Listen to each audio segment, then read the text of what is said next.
Now, what do we have to look at? The Big Bash and selling the Big Bash. This has been one of these stories that has run for years. It always gets brought up.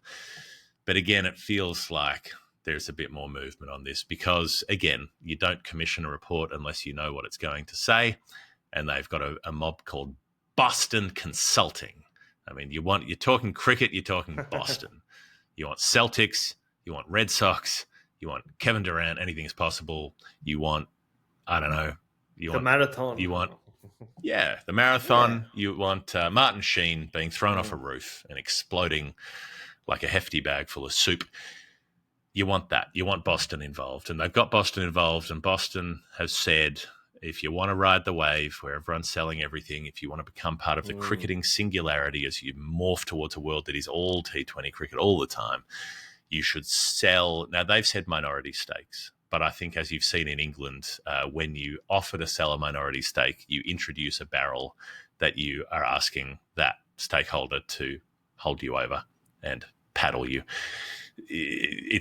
You create the lure of the money, and then in order to get the money, the minority stakeholders can petition for more and more concessions. But that's the recommendation. It looks like that's the road that they will probably go down, although there's still a lot of chatting to happen about it. They're the only ones remaining, right? Australia are the only ones. And I think it was in 2022 when Usman Khawaja, I think we were in Sri Lanka, when he spoke about how that had to be the way forward. And there have been others who've said it from even before then. It's one of those things, right? Like the moment it happened in England last year, and just the amount of money that got pumped into the 100 and via the 100 into English cricket, it was. Well, they actually got the money yet, though? Have they got their hands on the money? Not yet. I mean, it's all promises at this point. It is all, yeah. I mean, but I think it'll be a trickle down effect. Yeah, famously, trickle down economics definitely works. It's really stood the test of time, that theory. It has, hasn't it? But I think it's more a case of just where cricket has been heading for a while now. The economics of cricket I've mentioned a few times, and it's not just the IPL franchises right now. Buoyed by what the IPL franchises have been able to do, there are other tech giants from the US and everywhere else who have seen, or they see the growth of cricket. And if you go into boardrooms, it's the trend, right? It's all trending that way, where cricket sits right now in a global sense.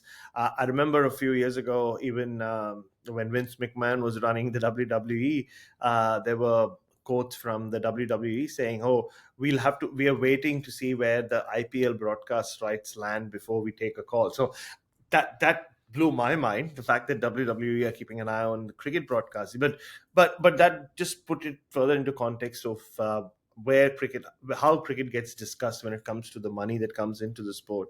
So when you put all that into further context of Australia being the only one, and that window, I think for more than anything else, is that window that's the most tempting for anyone wanting to bring in private investment into the BBL, is the mid-December to mid-January. Nothing else. It doesn't clash with anything else. Probably a bit of Bangladesh Premier League, I suppose.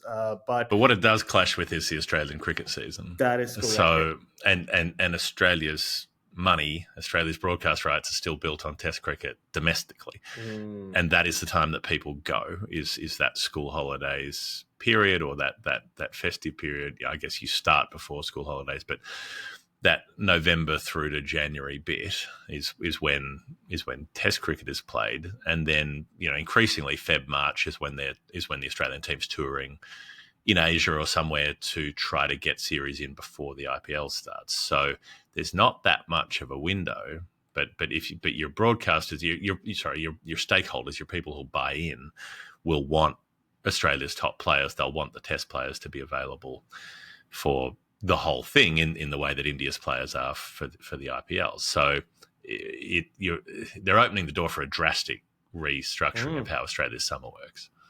It has to be, right? We saw what's happened in South Africa with the SA-T20, and once they come in, that'll be the first demand that players are like, you can't continue. It won't be if you if you're someone who follows the BBL and you think there'll be private investment, but you'll still get to see the same players who are playing right now just go on. That's not even the whole point. They want bigger players to come. And in Dan Breddick's piece, he speaks about Ben Stokes and how he hasn't played in the BBL for the last 10 years.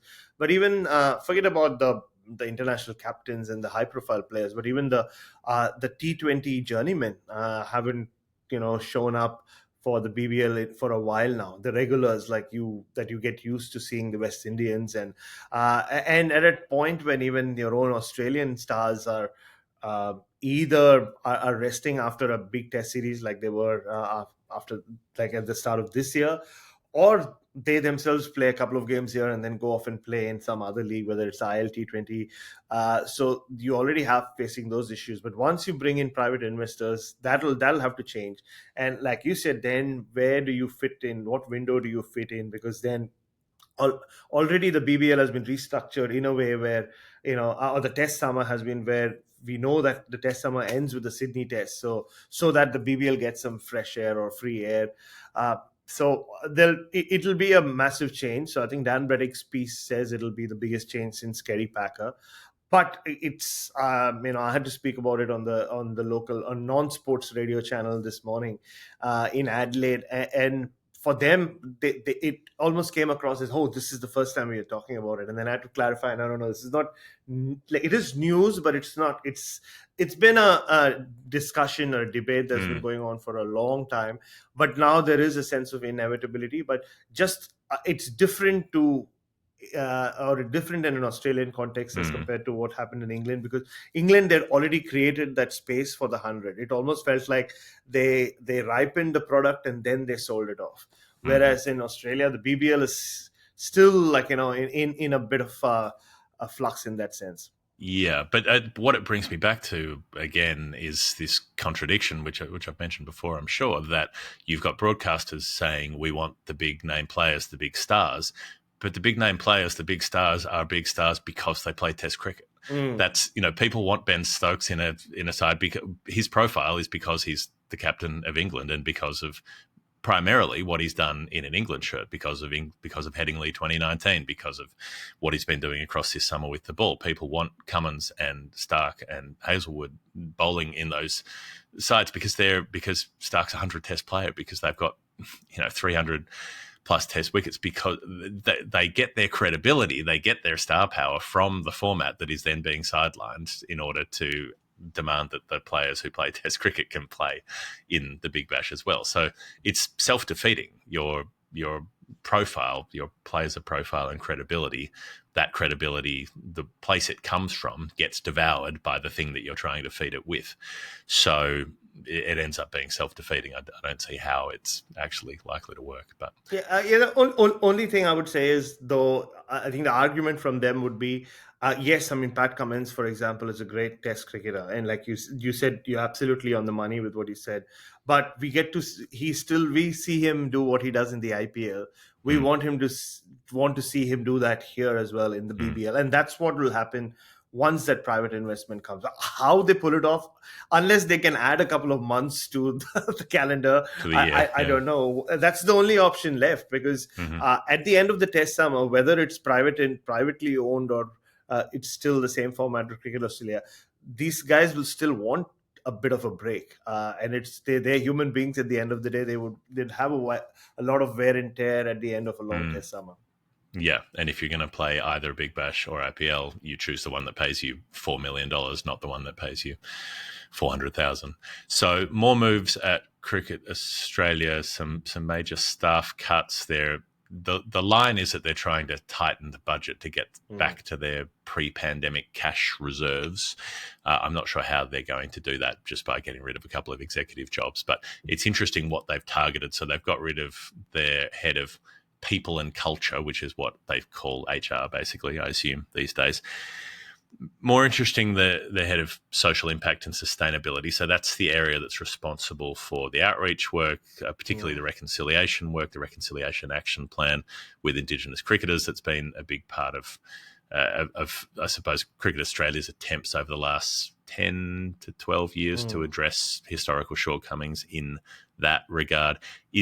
is that also the department responsible for the outreach sort of stuff that they asked you to be involved with and other people, the multicultural ambassadors and all that? I think it is part of it because the structure is very similar to how the AFL is structured. So I think it comes under the that gambit. But I'm still on the website as a multicultural ambassador. So, but it is an honorary role that I have. Yes. So yeah. So I'm not lost my gig yet. No, but it's just interesting. No, but the person heading the department has been fired off. It's interesting, would be one word for it, how what things are seen as most expendable, and when it comes to something like outreach and reconciliation, clearly that is viewed as being something that doesn't matter as much. And I wonder how much that reflects a sort of world where people are complaining all the time about things being blah blah too woke and all that kind of bullshit, whether that has an influence on what is seen as actually necessary to the functioning. If you don't view the way that your sporting organisation that is tax exempt because it's supposed to represent everybody in the country, if you don't view the way that organisation reaches out and communicates with marginalised groups in your community, if you don't see that as important, I don't understand what you see as important. Anyway, that's what is happening at CA, which is probably unsurprising in the way that corporate structures work. I'm going to give you a quick county wrap here of what happened last week, because we've got that mid-season round, so they'll play another round of county matches starting today as per the day of recording in that kind of festival season sort of mid-July block, which is the thing that the part of the year that Adam always gets very excited about and waxes lyrical about. But a few interesting stories that popped out here, Bharat, a couple of which might interest you. Number one, if we're taking an Australian lens on this particularly, Warwickshire chased almost 400 against Worcestershire. Bo Webster, 100 not out after Zen Malik made a ton in the chase. So important because Webster's not a big 100 maker, over 100 first-class matches. This would be, he'd made a dozen before this, I reckon. So, and in the test side, he's been one of those half-century makers. He's made useful scores without making defining scores. So something like this in a big run chase, interesting and relevant perhaps for his next few months. And just goes on to say how much his cricket has come along. I mean, from the last 2-3 summers he's had in Australia, which leads to his test debut, and except the last 2 test matches in the West Indies, it's felt like he's contributed in every test he's played with the bat. So I think no surprises that he's just continued on in that same vein, and it'll continue into the summer with the debate around Cam Green and Bo Webster, if Cam Green is bowling. But Cam Green has had a great T20 series, so we did mention that at the top of the show. He's made, 3 half-centuries, I think, back-to-back. Top the run scoring for the series. Top the run scoring, and just played with a lot of freedom. But good news for Bo Webster, and good news for Australia that he continues to do what he's been doing. So that was Warwickshire against Worcestershire. If you're one of those people who gets confused, Worcestershire almost certain to be relegated. Now they're way down the bottom, a long way back. Surrey drew with Yorkshire, which means Surrey stay top of the table by a point on there. They're going for 4 in a row, aren't they? If Norcross were on here, he'd know that. I'm sure that must be right. Yorkshire is second last. Surrey made 537 without a century. Very Andrew Sampson areas for... highest team scores without 100. That would have to be on the conversation. Hampshire and Nottinghamshire drew in a high-scoring game. Lyndon James, unbeaten double 100 at number 7. Don't see a lot of doubles at number 7. Bradman, MCG, 1937 areas. Are they comparable, Lyndon James and the Don? Maybe.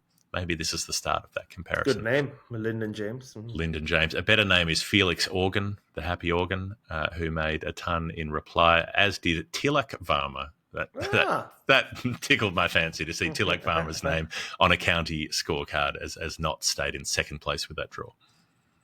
I think you and I spoke about Tilak Varma when he made his debut in county cricket a few weeks ago, or maybe a couple of months ago. It's been a while. But yeah, I mean, one of those T20 stars for India who continues to kind of shine across formats, but also in an era where there are so many Indian players who just uh, play, even fringe players who play county cricket. I thought Sai Siddharth is he the left arm spinner who plays the tall left arm spinner? Maybe one of the Sais who was playing the other day and got rid of Johnny Bairstow, I think, in a game. So maybe he was playing for Surrey if it was a Yorkshire Surrey game. Maybe he was.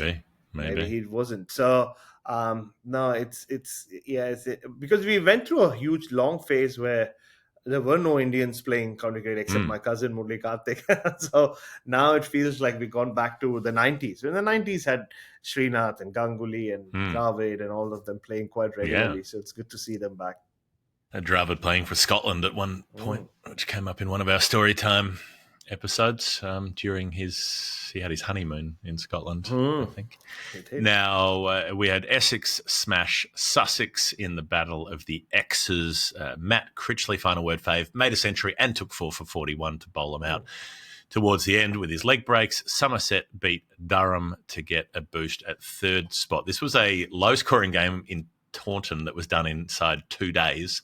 And this is so after Craig Overton took 6 in the first innings for Somerset, Jack Leach and Archie Vaughan took all 10 between them in the second innings to complete that win. So they all fell to spin. Ian Botham, who's supposedly in charge of Durham, theoretically, blew up about how terrible the surface was. Somerset said, piss off, it was a good track. Plenty of runs got scored at a good clip. It's just that everybody got out. Not our fault, but yep, Archie Vaughan, keep thinking about it. I think it's going to happen before too long. DV2, Lancashire beat Gloucestershire. There's a couple of wild things here. So Chris Green made 160 at number 8 for Lancs. Cameron Bancroft made 2 and 35. So cricket's not fair. Tom Hartley took 11 in the match for Lancashire. James Anderson took 2. So, things didn't work out for some of the more credentialed players. But, Chris Green, interesting. It's just someone we saw bowling darts for the Sydney Thunder years ago, but he's making runs this season. If you think that's weird, Leicestershire against Derbyshire. So Leicestershire are playing away. Both their openers get out for ducks. The next 3 in the order make hundreds. So they go duck, duck, ton, ton, ton. Ran Ahmed, Lewis Hill, Pete Hanscom, who make 115, 151, and 101. So it's all very number wang on the scorecard there with 1 and 5 and 0. If Andrew Sampson could look that one up. How many times have a team had 2 ducks followed by 300s? Better than that, Rayan Ahmed follows up his 100 by taking 6 for 51, makes another 20-odd, and then takes 7 for 93. So he's got a ton and 13 wickets in the match. I tried to look through some of that. Very, very few instances of a player taking that many wickets along with a century in the same game, a handful of times. So he's going well. That's an interesting one. And then Middlesex had 3 centuries in their innings. They made 600 and then bowled out Northants twice. Yuzvendra Chahal is playing for Northants. How's this for a game? None for 175. Golden Duck. And then is batting at 11 the second time around after following on, trying to save the game with Rob Keogh, who'd been batting all day, and made 20 off 19 balls and then was bowled. So he was just slapping them at the end, and they didn't quite save the game. Anyway, that's just about that, except that Glamorgan beat Kent, who were at the bottom of Division 2, got bowled out for bugger all. Batted a bit better the second time around, got a lead. But Kieran Carlson, another final word fave, 89 not out, chased it down. That's that for the county round. So it's Surrey on top of Division 1, and I'm pretty sure the Foxes still on top of Div 2. And the 100 will follow as soon as the Oval Test is done and the round of county games that's about to start is done. For me, the big standout again was Rehan Ahmed and just the form he's been with bat and ball. And I'd be surprised if he isn't part of the squad. I mean, just the whole wrist spinner in Australia. We saw Liam Dawson look pretty ordinary. At least I thought he was pretty ordinary on a pitch which had all the rough. He just bowled too short, too often. So you can't. already it's difficult being a finger spinner unless you're Nathan Lyon bowling in Australia. And if you don't have the control, which you thought someone with his experience would have, and just the white ball cricket he's played, maybe it was the pressure of having to spin them to victory, whatever it was. If Bashir is there, give him one more test, I reckon, before deciding that he's no good. No, I'm not saying he's no good, but you base it on just what. Yeah, he didn't perform. He didn't perform, and I'm saying if Bashir is the finger spinner that they're going to bring, I'd be surprised if they bring two finger spinners. So the other one should be, I'm guessing, purely on form, Rehan Ahmed, then, because he's always been looked at as someone who could play Test cricket in the long run. So I'd be surprised if they don't bring him in purely because he's a wrist spinner. Or maybe they might go the two finger spinner. They bought Dom Bess and Jack Leach last time around. But the fact that they have a wrist spinner who's making runs as well, who knows? Yeah, and the Australians haven't faced a lot of leg spin that I can think of in the last quite a long time, really. I mean, there was Jeffrey Van der Say in Sri Lanka, but it's not been a common part of the diet. So I think... On Australian soil in particular, yeah. So, you have to go back a long time. Yasir Shah in 2019, and I think Todd Astle played in Sydney. When I woke up today, I didn't think I would talk about Todd Astle, but here we go. Here we go.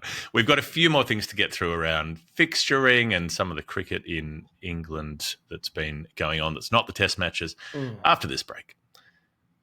It is the final word. It's season 18. It's episode 23. Big summer next year for England. Their fixtures have been announced about 12 months out or 11 months out, as they tend to do. So New Zealand tests early. Then they've got a T20 World Cup for the women. They've got the 100. They've got tests later against Pakistan for the men. And in the middle of that, there's a women's test against India at Lords, which is a particularly exciting one for the calendar to be able to use the centerpiece, have the potential of getting a big crowd in because you've got that Indian support. And so 7-test summer for England, and then the women's T20 World Cup is through June, I think, into very early July, which is in 7 or 8 different cities around England. There's also a white ball Indian men's tour with 8 games there. New Zealand's women come back. The Irish women come and play. Of course, being New Zealand, they won't play a test match because they don't want to have to host one.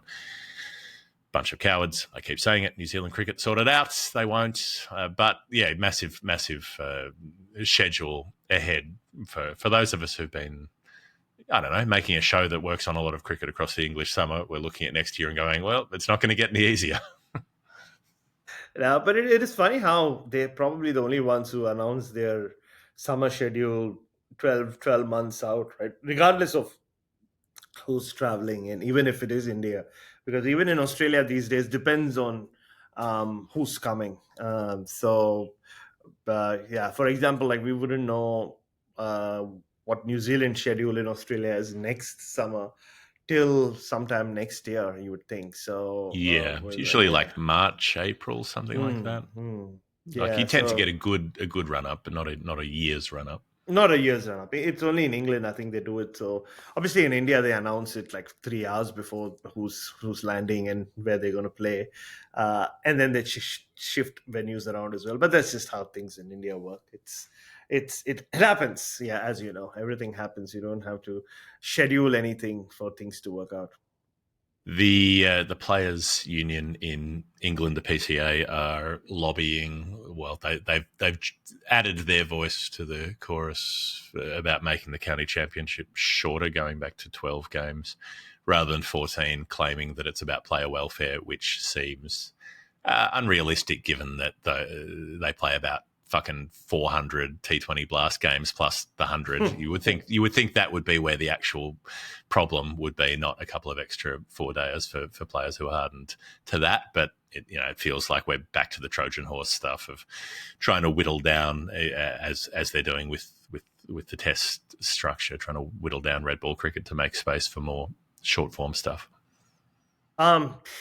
Same story wherever you look these days. Yeah, and sadly, whether it's At It's least odd having the union jump in though, like yeah, it and is. cite safety and welfare.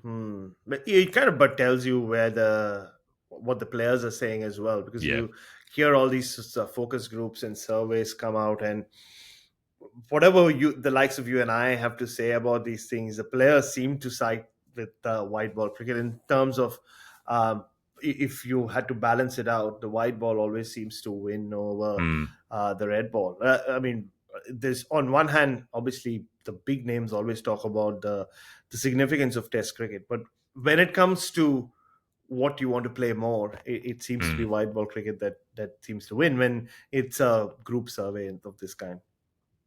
We had finals day for the new structure of the women's domestic stuff for the first time, and it was Grace Harris.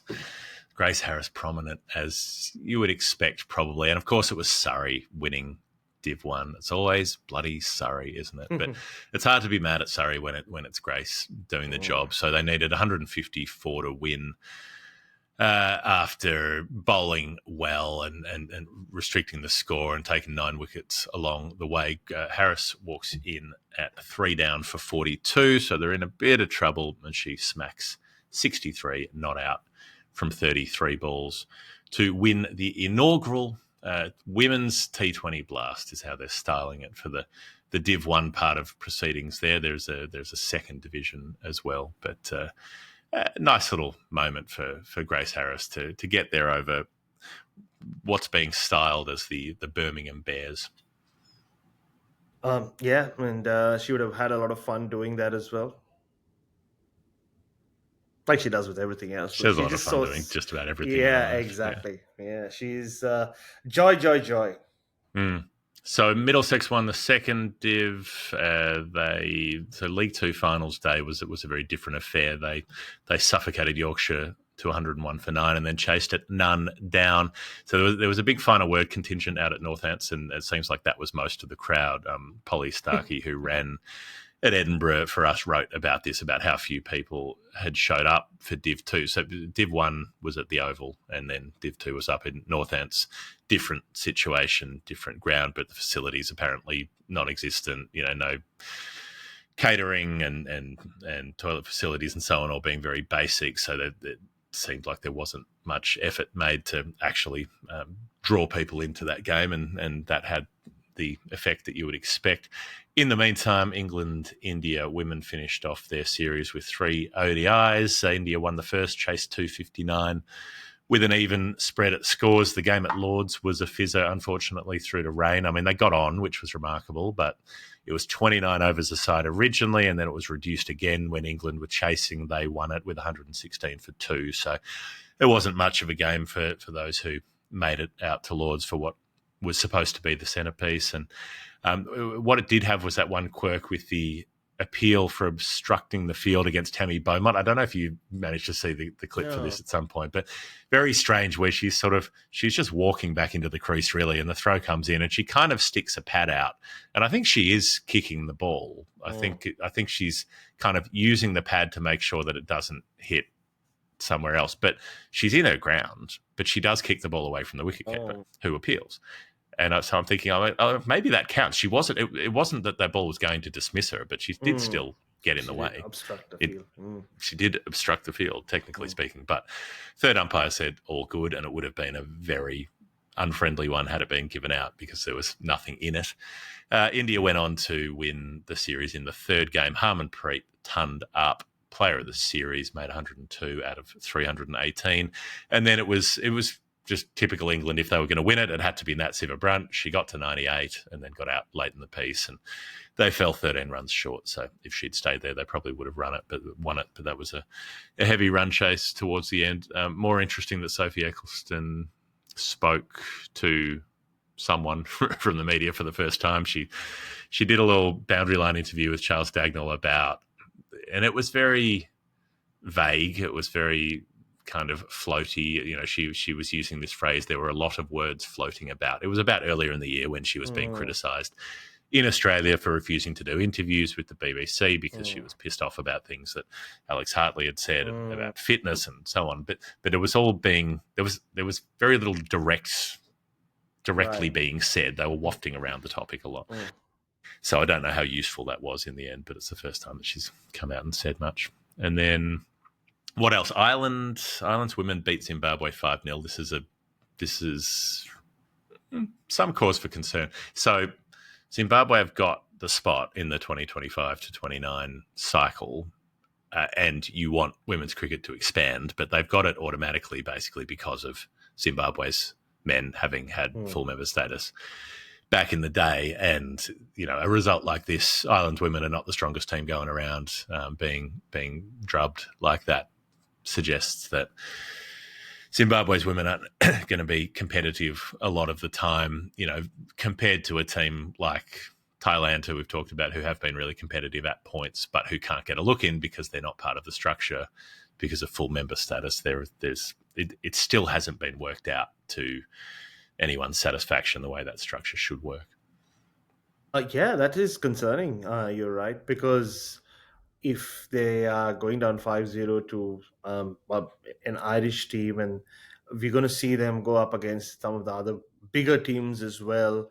And these were things I remember hearing about when women's cricket was brought under the same bracket, where would there be clear distinctions between, in terms of there are clear distinctions in terms of who qualifies and who doesn't, but when it comes to status, it's and then you can break it, or then you also end up breaking it down in terms of individual boards. When the money does go through to Zimbabwe, how much of it goes to the women's players, and how much of it feels like before there was a lot of money, everything was more even in terms of because I remember a time when the Zimbabwean women's team was competitive. I mean, they were never a world-beating team, but yeah, that is concerning. But one of those quirky things with international cricket, which just pops up, right? You don't think about it till there's a result of this sort.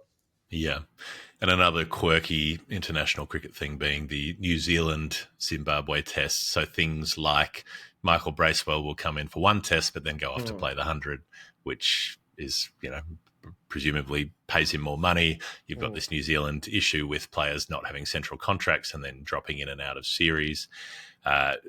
Tom Latham being out. This is a better news story that Mitchell Santner will captain New Zealand, and that's quite a nice thing. He's someone who has done his service. I remember him coming in. It was the day-night test in 2015, wasn't it, in Adelaide, that he debuted and played pretty well and had an influence. Made a few runs, and New Zealand should have won that test. Basically, had there not been a really bad umpiring decision late in Australia's innings, but he's done his time and deserves to have, I think, that elevation to sit alongside the ranks of those who've captained the side in Test cricket. Yeah, 32nd Test captain for New Zealand, men's Test captain, and you're right, and he's had periods where he's wasn't peaked because there were so many other spinners who were ahead of him, and he was looked at as when he broke onto the scene, the glasses and all of that, it was like, oh, Dan Vittori never left because there's this other guy kind of looks like him. He didn't, but who bowls the same way, the bats the same way, and wears glasses. So it's just the second coming of Dan Vittori, but that hasn't been. But he's gone away and become a sensational white ball bowler. His record in T20 cricket is so good. He's captaining New Zealand now in that format. And there have been times when it looked like he could take over the leadership whenever it wasn't Ken Williamson or Tim Southee, but Tom Latham, because of just being the most stable member of that Test team, obviously gets the full-time captaincy. It's a feel-good moment for someone like Mitch Santner getting his due, because he's one guy, contract or no contract, has always stuck with this New Zealand team through all formats. So just reward for him. True. I think that's it. That's us. That's been Wait, hang on. The final Sri Lanka and word Bangladesh aren't playing? I thought we are.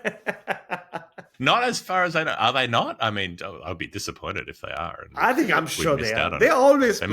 They must be playing somewhere. Somewhere in the world. They're like the new version of, there was always an India-Sri Lanka ODI series happening somewhere in the world at one time or another.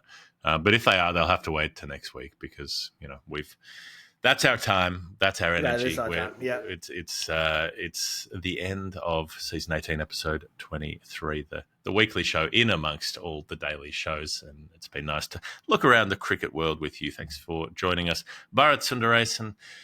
Thanks to Maurice Blackburn for sponsoring the show. NordVPN, that link's in the show notes for the discount that a lot of people who listen to this show have taken up, because why wouldn't you? It's a few bucks a month. And most of all, thanks to everybody who listens to the show, and particularly people who support the show. Patreon.com/The Final Word is where you can be part of what we're doing online. Jump in with our online community that spills over into our real world community. People going to games together and hanging out, and there'll be a lot of English final word people coming out to Australia for the Ashes and hanging out with the Australian equivalents and reaching hands across the ocean. It doesn't all have to be bickering and ill content. It doesn't all have to be Gautam Gambhir in the ground stuff. I know. Yeah, a better world is possible, and we're building it. It is one brick at a time. So Patreon, spelt Patreon. If you're confused by that, so are we. That's how Americans do things. I don't know. .com/The Final Word. Find us there and hang out, have a chat. We will see you anon. There's another test match coming any minute, and coverage from that will resume from England. This has been Geoff Lemon and Bharat Sundaresan. We'll see you next time.